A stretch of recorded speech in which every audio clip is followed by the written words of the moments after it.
Hello everyone, welcome back to Smith's Garage. In today's episode, I'm going to be showing you how I narrowed my front beam by 4 inches. And there's one big trick that actually makes it work. So I'm just going to jack the front of the car up and I'll show you.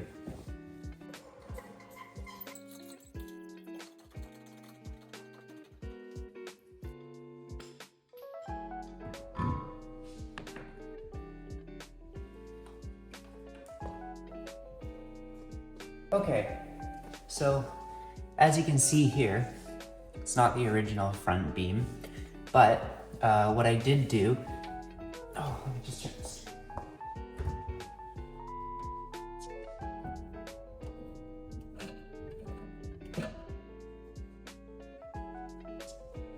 Okay, so what I did was I took the original front beam like fully apart. I slid the torsion bars out from the inside. I took these arms off of it. I took everything apart from it except for the pieces that were actually welded together. Then I looked at the overall piece and I realized that in reality, it wouldn't be that hard to make my own narrowed beam instead of using the original one. So, what I'm gonna show you in a moment here is like the actual process of making it, but while I'm down here, I wanna show you the big trick that I used to be able to narrow this and have it still look really nice. So when we were narrowing it by 4 inches, we noticed that these arms here for the shock towers, they were gonna be like pretty much perfectly against the body on the inside here.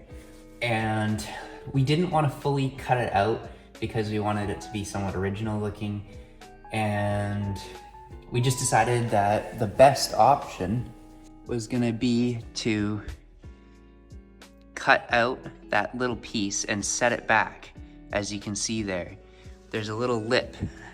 This isn't original, it should be flat all the way along, but I cut it out and set it back by like, I think that's somewhere between 1/2 to 1/4 inch. It's not by much, but it's enough to get it so that shock tower piece is gonna sit there and it's just gonna look a lot nicer. In this new front end as well, I also, can you see it from here? In this front end, we also got, sorry, I'm having a hard time focusing on that. I'll show you in some other pictures soon.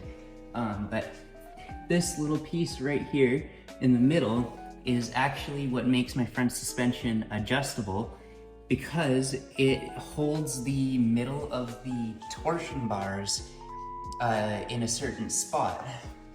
So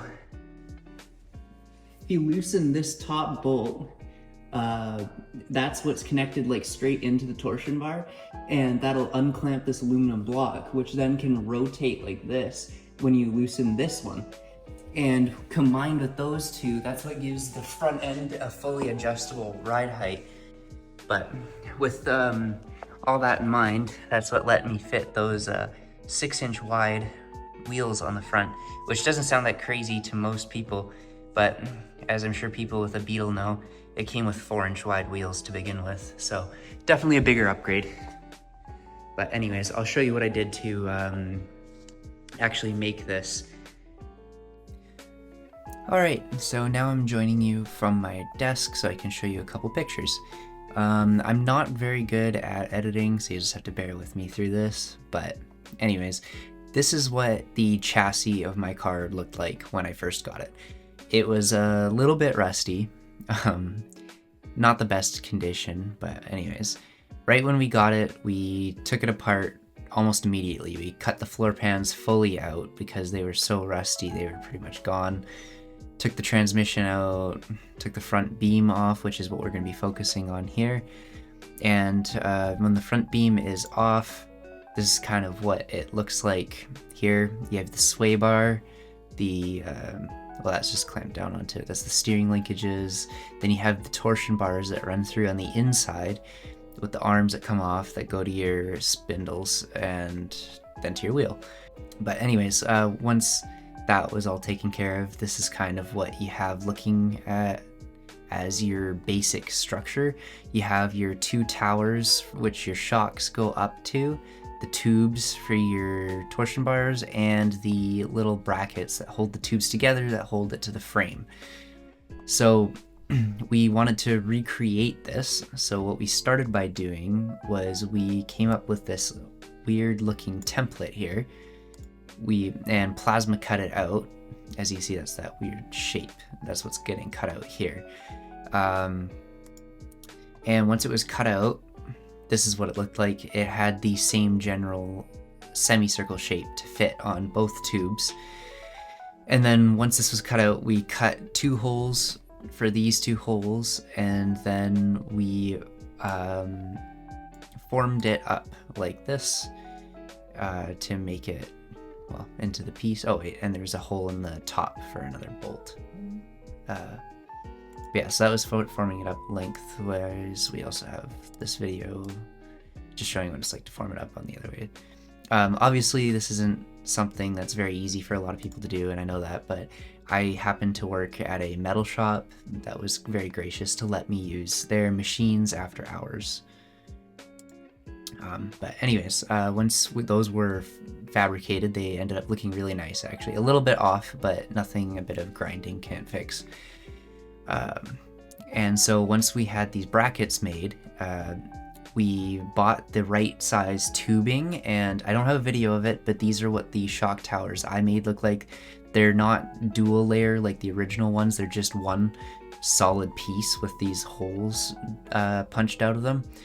And so these are the tubes, and those are my sandblast. Those are the original arms off the sides. They're sandblasted.